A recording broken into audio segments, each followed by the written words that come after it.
Finally मैं आपके लिए लेके आ गई हूँ पोल वर्क वाली साड़ी। लेकिन ये एक्चुअल में किस तरीके से मेरे कस्टमर को जाने वाला है उसका फाइनल वीडियो आपको कल से परसों तक में देखने को मिलने वाला है। वो कैसे, तो आज हमारी हुई है बहुत सारी शूटिंग एंड वो किस तरीके से हुई है, क्या क्या हुआ है, उसका मैं कुछ भी नहीं आज दिखा रही हूँ आपको। सारी तैयारियाँ और सारा कुछ मैं अलग से वीडियो रेडी कर रही हूँ जो मैं आपको दिखाने वाली हूँ कल से परसों तक में। एंड हम लोग बहुत टाइम से प्लान कर रहे थे कि कोई कैमरामैन, कोई वीडियोग्राफर, कुछ भी मिल जाए ऐसा, और हमें फाइनली एक बढ़िया से एक वीडियोग्राफर मिल गए थे एंड हमने उनको फाइनल भी कर दिया था।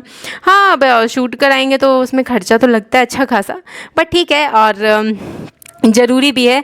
और हो सकता है कि हम मतलब अब जितनी भी ज्वेलरीज बनाए ना तो उसी तरीके से आप लोगों को दिखाएंगे। फ़िलहाल ये हमारा सारा, मैंने अभी हम लोग खुद से शूट कर रहे थे ना तो वो वाला मैंने आप लोगों को दिखाया, और खुद से वो वाली शूटिंग नहीं हो पाती है, इसी वजह से हमने वीडियोग्राफर को मतलब फिक्स किया कि सारी शूटिंग अच्छे से हो जाए। एंड ये जो ब्लाउज मैंने पहना है ना लास्टिक का, ये हमारी कस्टमर को जाएगा, उसमें नीचे पॉल की ना लेयर्स लगेंगी, और इसके ऊपर जो मैंने कोटी पहना हुआ है वो हमारी हैदराबाद वाली कस्टमर का है, वो 1-2 दिन में भी वो भी निकल जाएगा।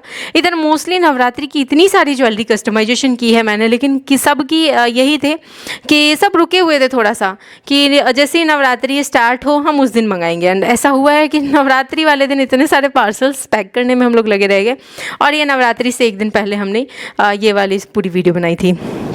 तो कुछ इस तरीके से हमने थोड़ी बहुत इसकी झलक ले ली। गली वली पूरा साफ़ था, बढ़िया से यहाँ पे अच्छे से आ गया। एंड हम लोग जहाँ रेंट पे रहते हैं ना वहाँ नीचे, मेन रीज़न ये था ना उतरने का कि वहाँ उतर के शूट नहीं किए क्योंकि पूरा गली साफ़ करना पड़ता, धूल था। तो हमने सोचा ना किसी की साड़ी है एंड मेरी है नहीं, और किसी की भी साड़ी है गंदी हो जाएगी, इस वजह से हमने सोचा कि यहाँ पे साफ़ सुथरा है तो यहीं पे आके शूट कर लेते हैं। तो हमने ना यहाँ पे शूट किया। और मैं जब ये साड़ी की शूटिंग ले रही थी तो मुझे ऐसा लगा कि एविलाइज ईयरिंग भी अच्छा लगेगा इस पे। एंड मैं अपनी बहुत सारी ज्वेलरी उठा के लाई हूँ, पूरा का पूरा पिटारा, कपड़े बहुत सारे, जिस पे हमारी अलग अलग तरह की शूटिंग हुई है। और हाँ, मेरे कुछ टाइम पीरियड भी दिया गया था, इतने टाइम के अंदर ये सारे शूट कर लेने थे, तो हम लोग सारा प्रिपरेशन रात में करके रखे हुए थे। तो सब आपको देखने को मिलेगा 1-2 दिन में वीडियो में। एंड आप लोग बताना कि ये वाली साड़ी कैसी लग रही है। एंड सबकी अपनी अपनी चॉइस होती है, और मुझे कुछ और भी पर्ल वर्क के काम मिले हैं जिसमें कि मुझे अलग तरीके की कोटी भी बनानी है, जो साइड से पर्ल की लेयर होंगी एंड फ्रंट से पूरा ड्रॉप होते हुए आएगा मोतियों का। तो अभी वो फाइनल नहीं हुआ था ऑर्डर, तो तब तक मेरे जो ऑर्डर फाइनल थे, जिन सबके पेमेंट आ रखे थे, ये सब मैं आप लोगों के साथ लुक शेयर कर रही हूँ। एंड इसके साथ ही मैं आप लोगों को बताना चाहूँगी कि बहुत लोग बोल रहे थे लेस का डिज़ाइन चेंज कर देने के लिए, तो मैं आप लोगों को बताऊँ कि जिन्होंने भी पेमेंट किया है ना, अगर मैं एक ईयरिंग की बात करूं, मैंने एक बार दुर्गा माता की मोतियों वाली ईयरिंग बना के सेल की थी। एंड मैंने उसमें ना एक फ्लावर बनाया था और येलो और रेड कलर से, और कुछ और भी मैंने उसमें से काम किए थे, जो कि अगर मैं एक मोती भी उसका चेंज कर देती थी ना तो कस्टमर के तुरंत रिस्पॉन्स आते थे कि नहीं, ये वाला मैंने ऑर्डर नहीं किया, उसमें एक येलो कलर की मोती थी, वो भी चाहिए मुझे, वही चाहिए मुझे।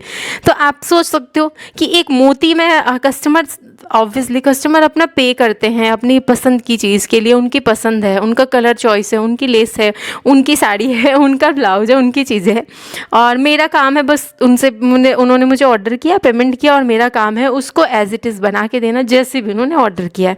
ये एविलाइज ईयरिंग की ही मैं एग्जांपल ले लूँ, इसमें मैंने स्काई ब्लू, ब्लू और वाइट, गोल्डन, इन सब का शेड दिया। अगर मैं इसमें से एक कलर भी गायब कर दूँ तो और मैं वीडियो में तो ये दिखा दूँ पहले, और जब उनका मैं बनाना स्टार्ट करूँ तो किसी के कमेंट के डिमांड पे मैं गोल्डन गायब कर दूँ, सिर्फ ब्लू वाइट बना दूँ कि ब्लू वाइट अच्छा लगेगा, तो क्या मेरी वो कस्टमर लेंगी जिन्होंने मुझे पे किया है, उस चीज़ के लिए पैसे दिए? तो काम यहाँ पे ना सारी चीज़ें उस हिसाब से होती है, जिस चीज़ का पेमेंट है हम वही चीज़ें रेडी करते हैं। बाकी आपकी कोई ऐसी चॉइस है तो आप ऑर्डर करके बनवा सकते हैं, लेकिन अगर आपने हमें कोई डिमांड किया कि आप ऐसे करके दिखाओ और हमने उस चीज़ को नहीं किया, तो उसके लिए कमेंट सेक्शन में नेगेटिव कमेंट्स करना, क्या बात नहीं माने और ये वो, तो ये गलत चीज़ है। हम लोग यहाँ पे, हम लोग क्या, हर इंसान कहीं ऑफिस में ही कोई काम करने जाता है तो क्या उसका मन करता है कि दिन भर वो कंटिन्यू अगले के हिसाब से काम करता रहे? उसका भी मन करता होगा ना कि मैं अपने हिसाब से थोड़ा घूम लेता हूँ, इसी बीच में कहीं मूवी देख के आ जाता हूँ और ये वाला काम मैं इस तरीके से कर लेता हूँ। नहीं ना, ना जिसने पे किया है वो अपने हिसाब से काम करवाता है ना, तो बिल्कुल वैसे ही हर काम होता है। और हम लोग यहाँ पे अपनी अर्निंग के लिए, अपना घर चलाने के लिए काम करते हैं। तो जो हमें कोई काम देगा, जो हमें कोई पैसे देगा जिस काम के, हम वही काम करेंगे, उससे हट के नहीं कर सकते। एंड बाकी रही बात वीडियोज़ के लिए, तो हम कोशिश करते रहते हैं कि आप लोगों के जो भी कमेंट्स आते हैं जो वीडियोज़ में, जैसे रेसिपी हो गया या खाने पीने की चीज़ों में, या फिर कुछ चीज़ें मैं जो वीडियोज़ भी बनाती हूँ ना ज्वेलरी की भी, तो मैं कुछ चीज़ें आप लोगों के डिमांड पे भी बनाती हूँ। ऐसा नहीं है कि मैं सारी चीज़ें सिर्फ कस्टमर वाली दिखाती हूँ, कुछ चीज़ें मेरी खुद की भी होती है। जैसे मैंने एविलाइज ईयरिंग बनाया था तो मैंने खुद के लिए बनाया, तो मैंने आप लोगों को बताया भी था। तो ऐसी कुछ चीज़ें होती हैं जो मैं खुद के लिए बना रही होती हूँ। तो आपके जो कमेंट्स आए होते हैं ना, मैं उसको इम्प्लीमेंट करने की ज़रूर कोशिश करती हूँ। तो चलिए, टीका लगवाना था लड्डू को, तो लोग टीका लगवाने आ गए थे। एंड घर आने के बाद मैं खाना वाना बनाने में बिजी हो गई। अनमोल को थोड़ा खांसी था, उसको खांसी की दवाई दे रही थी। एंड गलती से मैंने कुछ ऐसा काम कर दिया जिसके लिए मुझे तुरंत वापस डॉक्टर को फ़ोन करना पड़ा। एंड चलो मिलते हैं आप लोगों से नेक्स्ट वीडियो में।